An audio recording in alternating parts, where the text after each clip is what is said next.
On the first day of April, one of New Zealand's endangered species is making the news in the Daily Post. For years, Debbie Stewart has had a passion for hawks. Well, the endangered native New Zealand falcon, actually. Where's that chicken? What is that? And now she makes the front page with a story which has her preparing to move with her feathered friends to a new location. Long based at Rongataha's Fish and Game Trout Hatchery, Debbie's bird rescue organisation now has the funding for a new facility being built nearby, which will become headquarters for the Wingspan Birds of Prey Trust. At the same time, there is another long-awaited Rongataha development getting underway.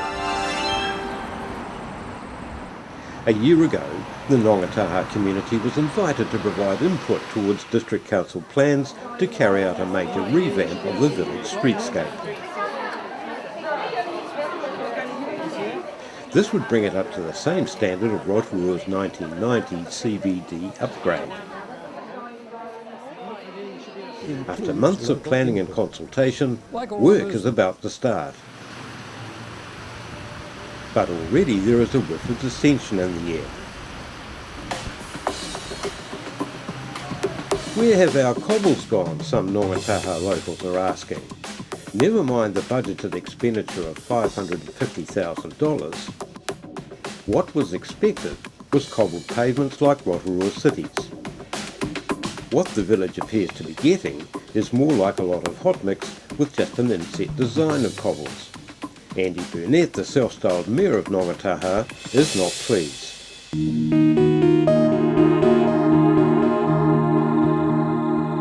Also not that pleased are some members of the Rotorua business community. There has been no rain to speak of for weeks. A drive around a depleted Lake Taupo reveals a shoreline parts of which haven't been seen for years. But it is the low storage levels in the South Island's hydro lakes that is doing the damage. The nationwide water shortage is driving up the cost of electricity, and an energy crisis is predicted. Some Rotorua industries are reporting power price increases of up to 300%. Kiln drying product from our exotic forests is a big local money spinner. But now there is talk of cutting back plant operations, even of ceasing to operate at all.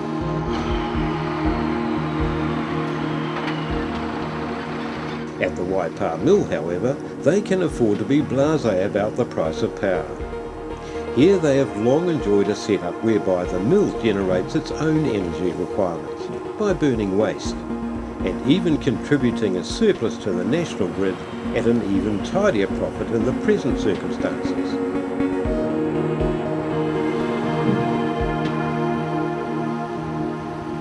If last month's setting of the District Council's annual budget produced some spirited debate, now discussion is becoming really serious.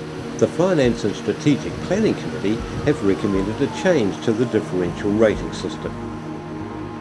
It won't make the council any more money, but if adopted, some sectors of the community will face a considerable rates hike.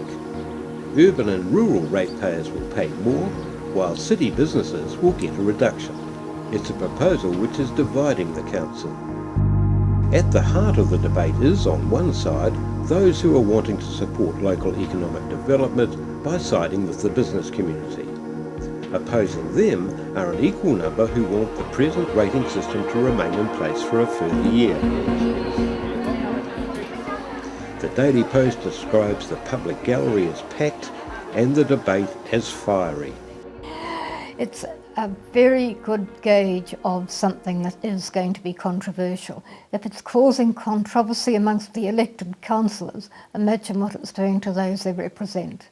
And it actually shows that the councillors are onto the ball. It's democracy at work. Tonight, one councillor, Peter Barry, is absent, and the voting numbers are even. The deadlock is only broken by a casting vote from the mayor. Unhappily for some, retention of the existing rating system wins the day. The only thing good about rating is that it's unfair to everybody, and you make everybody unhappy.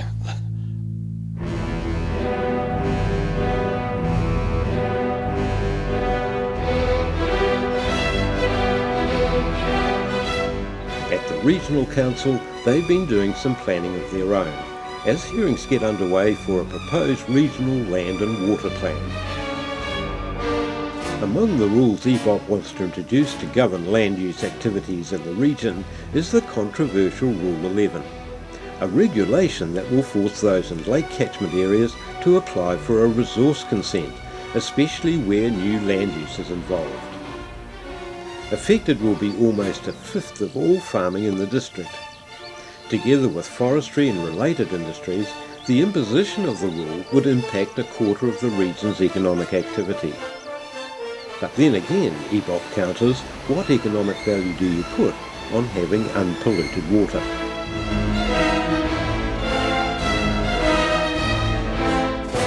Rule 11 is the last thing a district council needs in the face of headlines like this. It's the result of a recent Chamber of Commerce business survey, which slates the council for a lacklustre performance in encouraging growth and blaming poor leadership for the perceived stagnation. But wait a minute, this story has the Chamber canvassing 350 Rotorua businesses for the survey, but only getting 65 replies. Not surprisingly, the Rotorua District Council is unconvinced by the Chamber's criticisms and riposts immediately, pointing out that last year's 3.5% increase in economic activity was in line with the national average. However, EBOP is receiving a more positive District Council reaction for another of its proposals, and the Rotorua Review reports on plans to reorganise the city's bus service. The major players in terms of bus services in Rotorua were sort of Reesby's and Ritchie's were the two major companies.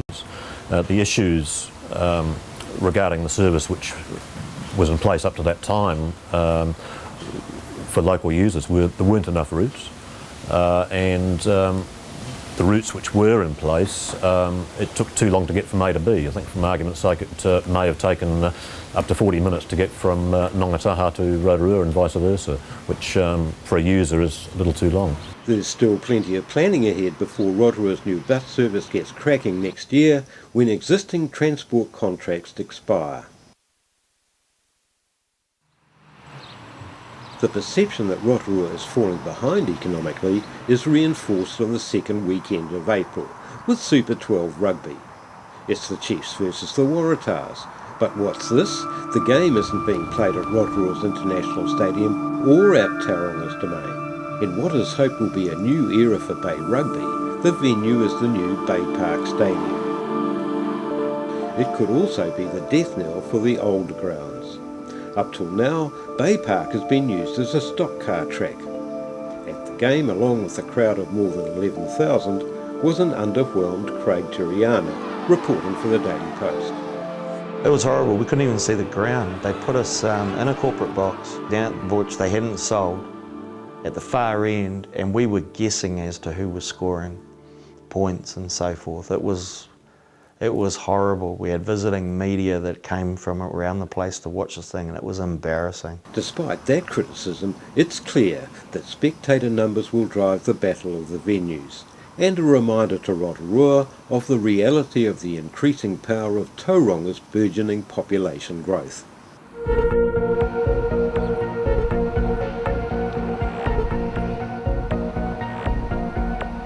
By the middle of April, minds are turning to a power struggle of another sort.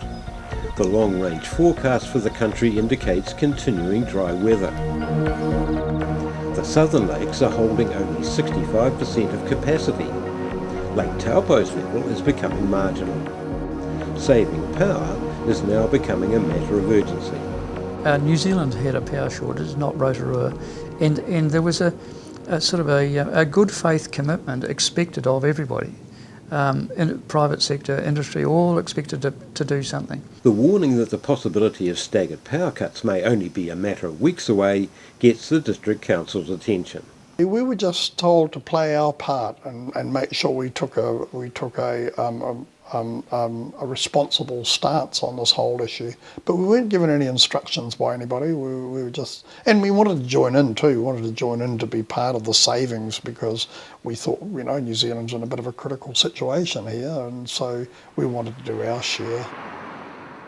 An overall national target of a 10% reduction in electricity usage has been suggested.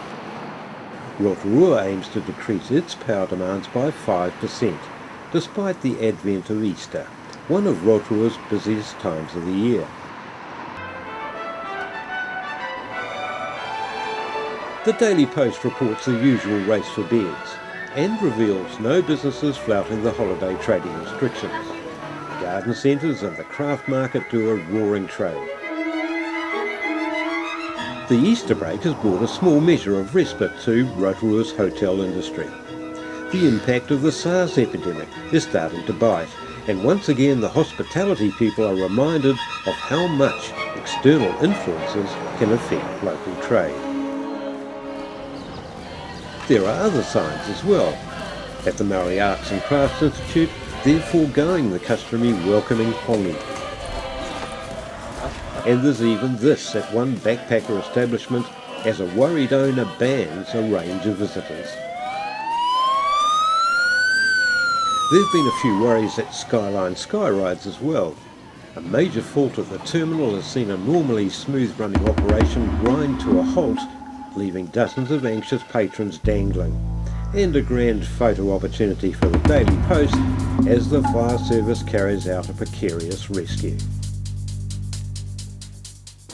With the end of April, Nongataha's Main Street revamp is proceeding apace, although Andy Burnett and businessman Steve Utatonga are still complaining about being shortchanged on the cobblestones.